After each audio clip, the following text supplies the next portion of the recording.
Welcome back to section 2, and in this lesson we're going to talk about unconscious thought habits. Now we've already talked about how your unconscious mind creates habits and repetitive patterns to keep the energy cycles down and its open and availability to look for threats, right? And to look at our environment. So the thing is, our unconscious thought habits are, well, they're unconscious.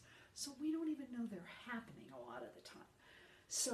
But those are the habits that keep us and prevent us from living our dreams, from having our dream career, our dream life, everything we wanted.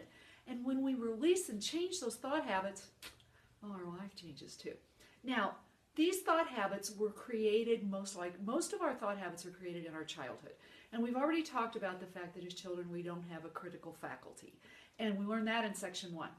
What's interesting is that up until very recently, scientists believed that those habits were set by the time we were 25 and there was nothing we could do about it. That we kind of locked into our brain and it got hardened, if you would, on the programming by our 20s. We recently learned that the neuroplasticity, that's a word, it's neuroplasticity, go look it up if you want to, but neuroplasticity is the ability of our brain to change and evolve. And we have recently learned that neuroplasticity actually happens now forever. We can change and adapt our programs and our thinking till the day we die. So that means that we can change those unconscious thought habits into more conscious and positive thought habits, and then have them become unconscious and drive our lives. I know that's kind of convoluted, but basically it's reprogramming and upgrading your thought processes and the programs in your unconscious mind. So this leads to why one of the reasons that we fail when we're changing a habit, all right? So I want to talk about that because we are going to change these unconscious thought habits as we move forward through this program. But the reason we fail when we're changing habits, whether it's about eating, drinking, smoking, dancing, I don't care. The reason we fail is because we set our goals on a new habit. I'm going to quit biting my nails, right? So I'm not going to bite my nails, and I do really good for the first day and maybe the second day, and then there I am. And as soon as I catch myself having broken that promise to myself to change that habit, what do? That's right. Bad rebel, bad dog, bad. You bit your nails. Oh my God, you went 2 days and you bit your nails. You went 2 days without biting your nails and then you bit your nails. Bad rebel, bad rebel. God, this is how it always happens. I never get this done. You get the drift? We are wired, and we'll talk about this in section 5. We're wired to focus on the problem, on the threat, on the bad thing. And that means that when we are working on changing a habit, whether it's conscious or unconscious, as soon as we slip, even the tiniest little slip, as soon as we do that, we focus on the problem, which is the slip, and we start beating ourselves up, and we start focusing on the failure. And what does that do? That's right. It re-imprints the limiting behavior or habit that we were trying to change. So what did I just focus on? I bit my nails, I bit my nails, I bit my nails. What is my unconscious mind here?